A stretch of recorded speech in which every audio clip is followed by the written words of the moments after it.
Hey, fourth grade, we're going to read a story. It's another story about courage and being brave. This one is called The Bravest Woman in America by Marissa Moss.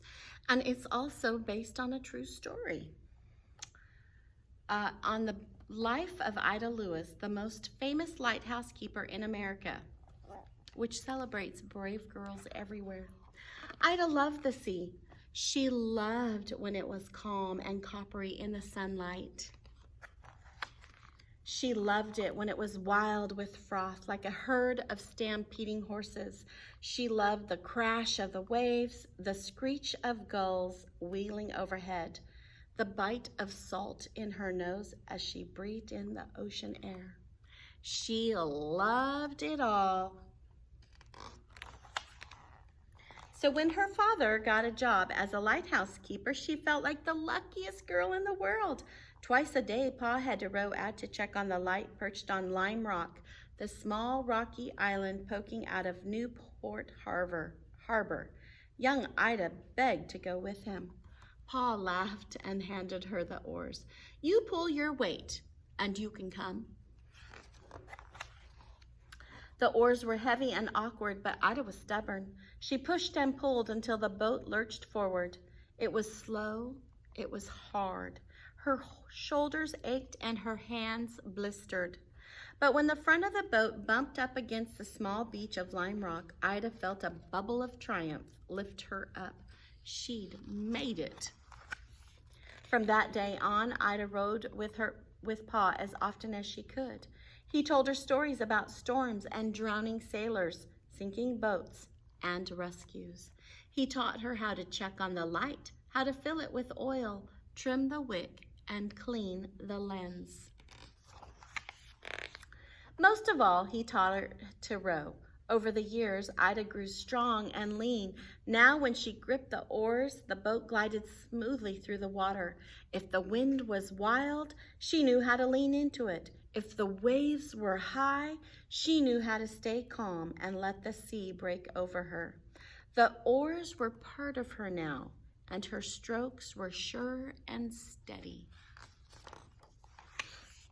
When Ida turned 15, she got the best birthday present she could have hoped for. The lighthouse board had decided that Lime Rock needed a keeper to live there at all times. There had been too many shipwrecks, too many lost boats. A full-time keeper would make the harbor safer. So a house was built with a tower holding the light. It was a real official lighthouse, and Ida and her family would be the first to live there. Ida loved watching the sea for any sign of trouble. She loved polishing the lighthouse lens so the light would shine bright. She loved rowing her two younger brothers and her sister to school and back home every day. "You're a real lighthouse keeper now," her sister told her. "I think you're the bravest girl in America," her youngest brother said. "And you're definitely the best rower ever," her other brother boasted. Ida shook her head. "No, not yet. But someday I will be." That day came sooner than Ida wanted. Pa got sick. He grew weaker and weaker every day until he was no longer able to care for the lighthouse. While Pa sat at the window watching the sea, a blanket wrapped around him, Ida and her mother kept the light full and strong, beaming over the water. Ida was ready for the job. Like her father, she kept watch over the harbor, scanning the waves for any ship in trouble. Ida had never seen her father rescue anyone, but he had told her how to haul people over the stern so they didn't tip her boat. He had described how to lift a man out of the water, how to warm him in blankets afterwards so the chill didn't kill him. Ida felt ready for anything. One winter evening, Ida spotted a small boat bobbing wildly in the harbor, tipping back and forth as a boy shinnied up the mast. The sun was setting, and Ida's first thought was that the boy was trying to get a better view of where to head. Then she heard laughter carried on the wind. 3 other boys on the boat waved their arms at each other, whooping loudly. It was just a game, a bit of fun, but to Ida it looked dangerous. She watched as the boat pitched over, throwing all 4 boys into the sea. Then she didn't watch anymore. She ran to her own small boat and rowed out to the boys.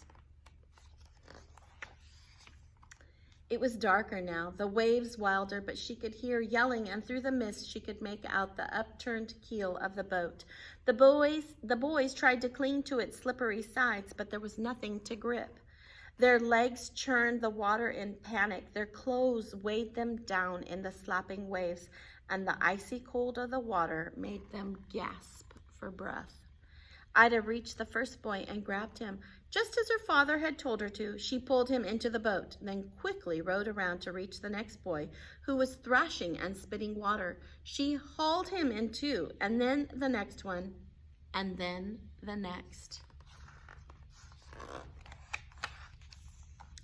The boys' faces were white with cold, their lips blue. One passed out, lying limp on the bottom of the boat. Ida didn't think. She rowed harder and faster than she ever had. The waves crashed over her head, tilting the boat along a wall of green and gray. But Ida kept on rowing, frantic to get them all to safety. I can do it, she told herself. I have to do it. When she pulled the boat onto the beach at Lime Rock, she threw down the oars and looked up, exhausted, to her mother's proud face. Well done, Ida. Let's get these boys into the house, said Mrs. Lewis. They need to get warm and dried. Once the boys had recovered and the seas had calmed, Ida rowed them back to town. Then she set her boat back toward the lighthouse. Each stroke of her oars brought her closer to her home, closer to where she belonged. When she got there, her father was waiting for her. He didn't say anything, just hugged her hard. Then he handed her his captain's hat. Ida was in charge of the lighthouse now, and she knew it. Oh, and here is a picture somebody drew of the real lighthouse. And let me share with you. Ida Lewis was born February 25th, 1842. And she went on to rescue many more people after that first time. She was only 16. She was 63 when she made her last rescue. Officially, she saved 18 lives, but the real number may be as high as 25. After her father's death, Ida's mother was made official keeper while Ida actually did the work. When her mother also died, Ida finally got the title to go with her lifelong work. For 39 years, she was the keeper of Lime Rock. She was also known as the bravest woman in America. And by act of Congress in 1874, she was recognized for her heroism and with the Congressional Life-Saving Medal. In 1907, a year after the American Cross of Honor was created by act of Congress, Ida became the first woman to receive the award. At a time when women couldn't vote, and someone like Susan B. Anthony could ask, "Are women persons?" Ida proved that a woman could be as brave as a man. Anyone who thinks it is unfeminine to save lives has the brains of a donkey, she said in an interview. Thousands came to visit her each year, including President Grant, General Sherman, General Burnside, and Admiral George Dewey. Ida lived with her eye on the guiding beam of the lighthouse and the sea around it until her death in 1911 at the age of 69. And Mrs. Whaley's gonna pull this really close so you guys can see. That is Ida at her lighthouse. I hope you enjoyed that story. And next week, we'll read another one.